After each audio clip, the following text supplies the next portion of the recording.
అందరికీ నమస్కారాలు. ఈరోజు నేను చిదంబరం గారికి, కేంద్ర హోమ్ మినిస్టర్ గారికి నేను కొన్ని ప్రశ్నలు వేస్తున్నాను. మీరు రాష్ట్రాల విభజన ఏ ప్రాతిపదికన చేయాలనుకుంటున్నారు? ఒక పక్క Keshava Rao, former PCC president, Congress party చిన్న రాష్ట్రాలకి మేము అనుకూలము అని చెప్పి మాట్లాడుతున్నాడు. ఒకవేళ కాంగ్రెస్ పార్టీ చిన్న రాష్ట్రాలకు అనుకూలమైతే ఎందుకు కాంగ్రెస్ పార్టీ తరఫున మేము తెలంగాణ రాష్ట్రానికి అనుకూలము అని చెప్పి సోనియా గాంధీ కానీ లేకపోతే పిసిసి ప్రెసిడెంట్ కానీ ఎందుకు మాట్లాడరు అని చెప్పి మేము ప్రశ్నిస్తున్నాం.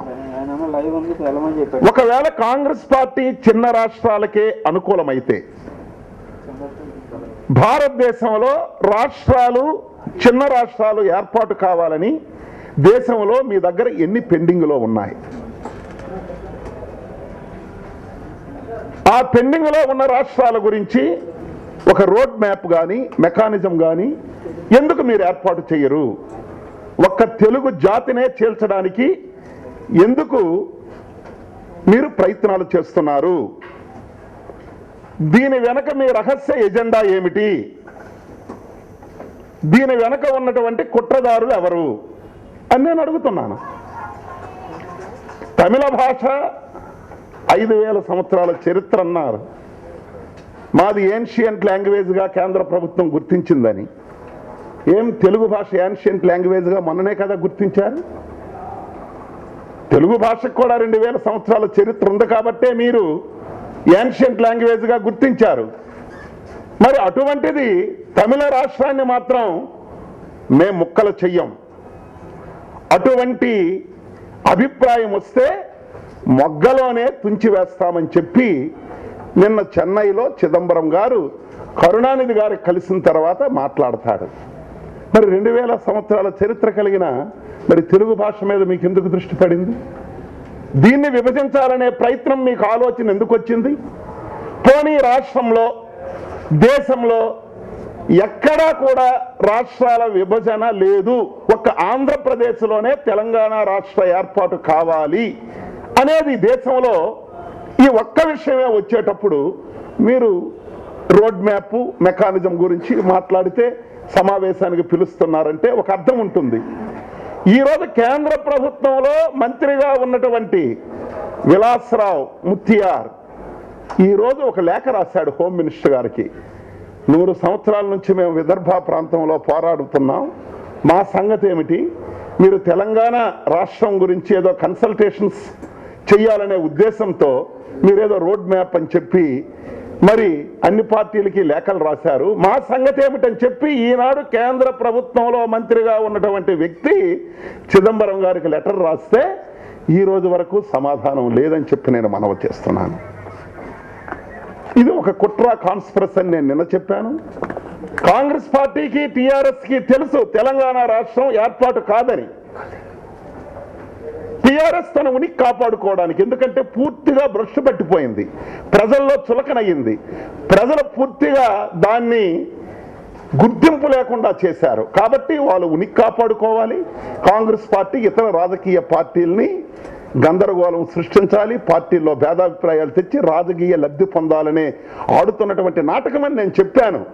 అదే చాలా స్పష్టంగా నిన్న చిదంబరం గారు మాట్లాడారని చెప్పి నేను మనవి చేస్తున్నాను.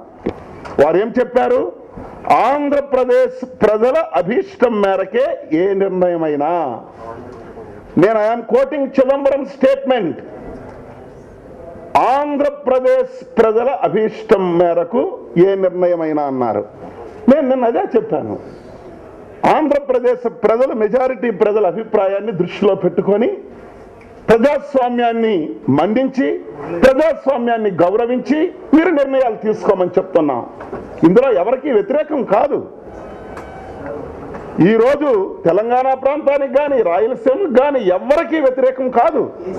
మీరు మెజారిటీ నిర్ణయం చెయ్యండి అనే అడుగుతున్నాం.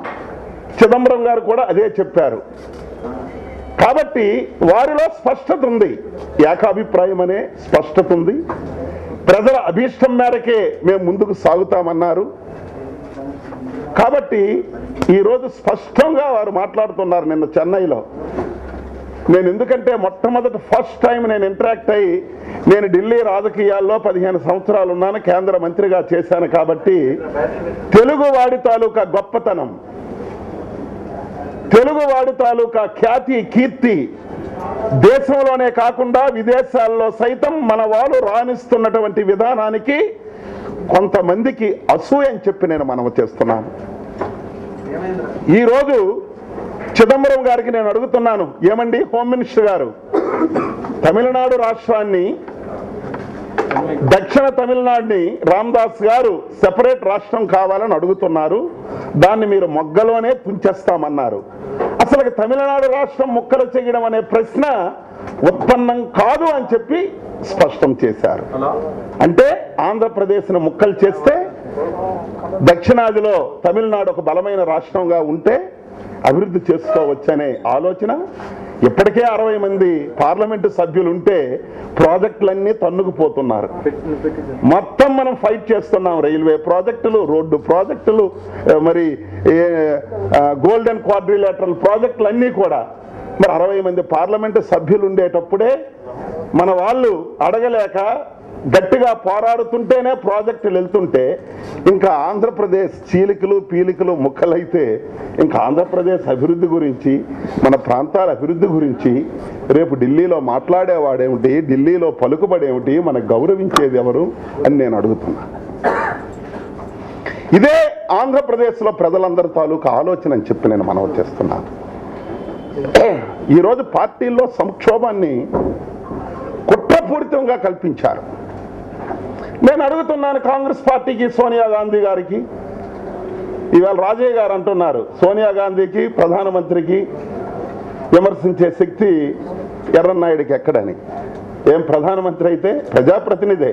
ఇంక నేను 8 సార్లు ప్రత్యక్ష రాజకీయాల్లో ప్రజల చేత గెలిచాను. మన్మోహన్ సింగ్ ఏం గెలవలేదు, నామినేటెడ్ ప్రైమ్ మినిస్టర్. నేను I was elected 4 times MLA, 4 times MP. ప్రత్యక్ష రాజకీయాల్లో గెలవలేదు. కాబట్టి నిర్ణయాలు చేయడం ప్రజల మనోభావాలు బట్టి వాళ్ళకి తెలియదు. ఢిల్లీలో కూర్చున్న వాళ్ళకి రాజయ్య గారు తెలుసుకోవాలి. సిటిజన్కు ఉంటుంది, ఒక ఎర్రన్నాయుడికే కాదు, ఒక ఆర్డినరీ పౌరుడికి ఉంటుంది. రాజ్యాంగాన్ని కానీ లేకపోతే ఇంకొకటి కానీ వైలేట్ చేసేటప్పుడు ప్రశ్నించే హక్కు ఈ భారతదేశంలో ప్రతి పౌరుడికి కూడా ఉంటుంది. భావ స్వేచ్ఛ ఉంటుంది. మీ ముఖ్యమంత్రి గారికి అడగండి, ప్రజల డబ్బుతో పెద్ద అడ్వర్టైజ్మెంట్స్ ఇచ్చారు. భావ స్వేచ్ఛ ప్రతి ఒక్కరికి ఉంటుంది, కానీ దాన్ని దుర్వినియోగం చేయకూడదని చెప్పి